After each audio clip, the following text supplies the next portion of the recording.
ইহঁতে মই মানে কালিতো জ্বৰৰ অৱস্থাত ঘৰতে আছিলোঁ। হয়।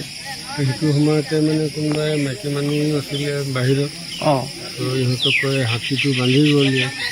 আমিতো নাজানো যে ইহঁতে ৰাতি মানুহ দুনুহ নথকাকৈ এৰি থৈ যাব, যে কিবা এটা পিছত এনেকৈ অসুবিধাত সন্মুখীন হ'ম বুলি।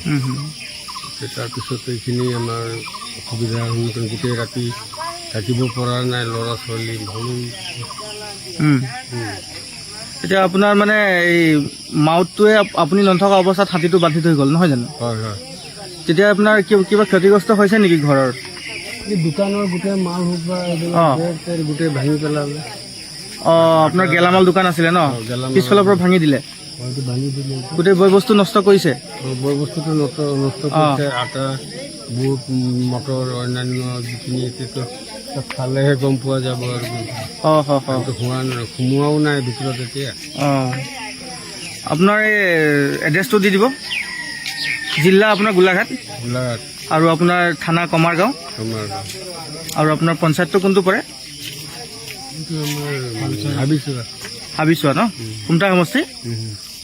ঠিক আছে বাৰু। আপোনাৰ নামটো জনাই দিব। প্ৰদীপ কুমাৰ আগৰৱালা। ঠিক আছে, হ'ব।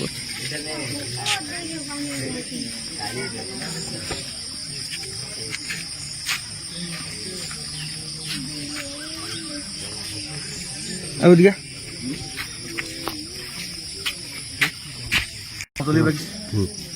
সাঁওতলি বাগিচাত যোৱাকালি মানে অচিনাকি মাউত এজনে আহি কেনে এই আমাৰ সাঁওতলি এলেকাৰ আপোনাৰ এইটো কি জেগা পৰে, হাবিছোৱা গাঁও পঞ্চায়তৰ অন্তৰ্গত এই ঘৰত বান্ধি থৈ গ'ল। গোটেই ৰাতি হাতীটোৱে হুলস্থুল কৰিলে আৰু ঘৰ চৰ ভাঙি দিছে, লগতে এই গেলামালৰ বস্তুখিনিও খাই পেলাইছে আৰু পিছফালৰ পৰা সোমাই গোটেই নষ্ট কৰি পেলাইছে। সেইখিনি আছে।